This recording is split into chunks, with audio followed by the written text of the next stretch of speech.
आता मुंबईकरांसाठी मोठी आणि आनंदाची बातमी समोर येते। कोस्टल रोडचं लोकार्पण पार पडलंय। मुख्यमंत्री देवेंद्र फडणवीसांच्या हस्ते लोकार्पण झालंय। महायुतीकडून मुंबईकरांना आता हे मोठं गिफ्ट मिळालंय। 15 मिनिटात मरीन ड्राइव्ह ते वांद्रे असा प्रवास देखील यावेळी करता येणार आहे। त्यामुळे कोस्टल रोडचं लोकार्पण हे पार पडलंय। मुख्यमंत्री देवेंद्र फडणवीसांच्या हस्ते हे लोकार्पण पार पडलंय। त्यामुळे मुंबईकरांसाठी नवीन वर्षाचं हे मोठं गिफ्ट आता महायुती सरकारनं दिल्याचं सध्या पाहायला मिळतंय।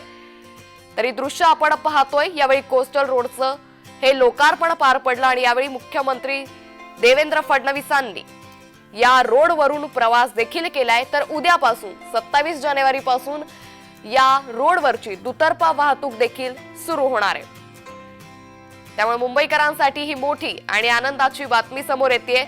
आज प्रजासत्ताक दिन आणि या प्रजासत्ताक दिनाच्या पार्श्वभूमीवर मुख्यमंत्री देवेंद्र फडणवीसांच्या हस्ते या कोस्टल रोडचं लोकार्पण जे आहे ते पार पडलंय आणि त्यामुळे आता 15 मिनिटात सीलिंग मरीन ड्राइव्ह ते वांद्रे असा प्रवास यावेळी करता येणार आहे। त्यामुळे मुंबईकरांसाठी नवीन वर्षाच्या पार्श्वभूमीवर ही दिलासादायक आणि आनंदाची बातमी समोर आली। गेल्या अनेक दिवसांपासून या कोस्टल रोडचं पूर्ण लोकार्पण कधी पार पडणार, दुतर्फा वाहतूक कधी सुरू होणार अशी शंका, अशी प्रश्न मुंबईकरांच्या मनात होते। मात्र आता अखेर मुंबईकरांची प्रतीक्षा संपल्याचं चित्र पाहायला मिळतंय।